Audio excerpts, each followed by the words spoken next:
Bienvenue sur ma chaîne d'actualité. Ici vous aurez toutes les informations, sur tout ce qui se passe dans notre monde, les dernières actualités et celles du moment.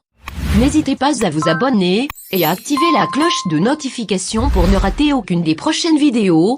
Un premier groupe de civils a été extrait dans la nuit de samedi à dimanche de la Syrie Azovstal, dernière poche de la résistance ukrainienne à Marioupol, dans l'est de l'Ukraine, région où l'armée russe concentre l'essentiel de ses forces. La sortie d'une vingtaine de civils des souterrains de cet immense complexe industriel représente une grande première, toutes les précédentes tentatives d'évacuation ayant échoué, dans cette ville portuaire du sud-est presque entièrement détruite après des semaines de siège. Des femmes et des enfants. Le régiment Azov, qui défend la Syrie Azovstal, a annoncé en début de soirée que 20 civils, des femmes et des enfants, avaient pu sortir de l'usine où les conditions de vie sont dramatiques depuis des semaines. Ils ont été transférés vers un endroit convenu et nous espérons qu'ils seront évacués vers Zaporizhia, sur le territoire contrôlé par l'Ukraine, a déclaré Sviatoslav Palamar, commandant adjoint du régiment Azov dans une vidéo sur Telegram.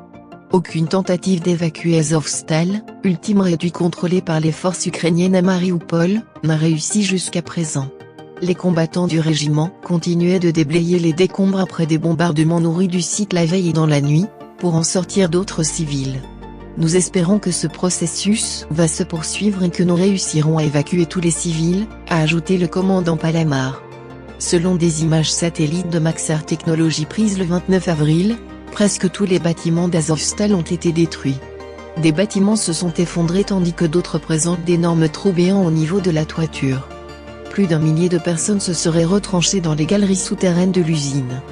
Quelques heures plus tôt, l'agence officielle russe TASS avait annoncé qu'un groupe de 25 civils, dont 6 enfants avaient pu sortir d'Azovstal, complexe métallurgique où sont bloqués des centaines de militaires et de civils ukrainiens, retranchés dans des galeries souterraines datant de l'époque soviétique.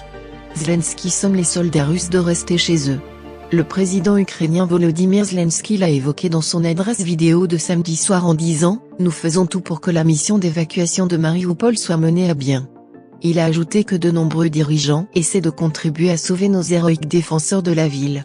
Nous en avons discuté en détail avec le secrétaire général des Nations Unies lors de sa visite à Kiev. Dans sa vidéo quotidienne, le président ukrainien a rendu hommage aux combattants qui défendent toujours Marioupol. Il a également sommé les soldats russes de rester chez eux, chaque soldat russe peut encore sauver sa propre vie. Il est préférable pour vous de survivre en Russie que de périr sur notre terre, a mis en garde Volodymyr Zelensky. Le secrétaire général de l'ONU à Kiev. Le secrétaire général de l'ONU, Antonio Guterres, en visite à Kiev jeudi, a assuré de son côté que l'organisation faisait tout son possible pour évacuer les civils coincés dans l'apocalypse de Marioupol, qui comptait 1 demi-million de personnes avant l'invasion russe lancée fin février.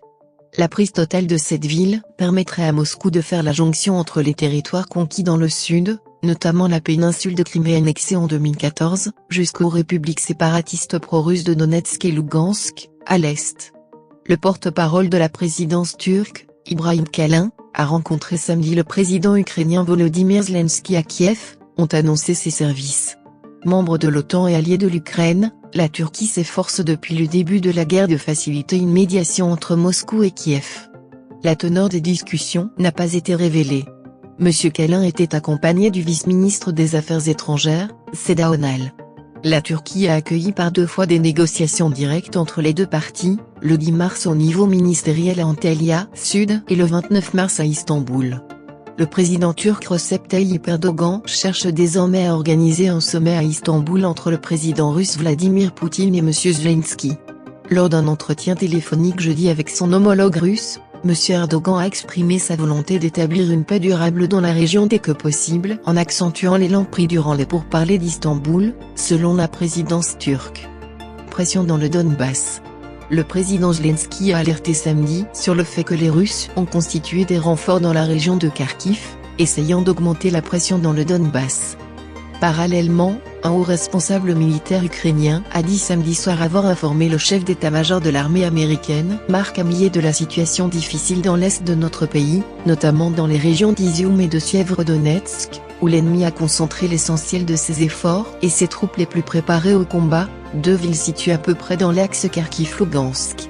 Malgré la complexité de la situation, nous assurons la défense, Maintenons les lignes de front et les positions occupées, a toutefois affirmé le général Valery Zaluzhnyi sur la page Facebook de l'état-major militaire ukrainien. Les quartiers nord-est de Kharkiv, deuxième ville du pays avec près de 1,5 million d'habitants avant la guerre, sont quotidiennement frappés par des roquettes russes, causant la mort de civils. Mais la situation est parfois mouvante. Rousk-Kalozova, un village de quelques milliers d'habitants, situé à une vingtaine de kilomètres de cette métropole, a été repris vendredi par les forces ukrainiennes après 2 mois sous occupation russe. Nous sommes restés dans les sous-sols sans nourriture pendant 2 mois, nous mangions ce que nous avions, a dit à l'AFP un habitant de 40 ans, les yeux rougis de fatigue. Côté armement, au milieu des grandes plaines vallonnées et des cités industrielles, le face-à-face se fait essentiellement à l'artillerie, déesse de la guerre selon l'expression consacrée par Staline. Des céréales ukrainiennes récupérées par les forces russes.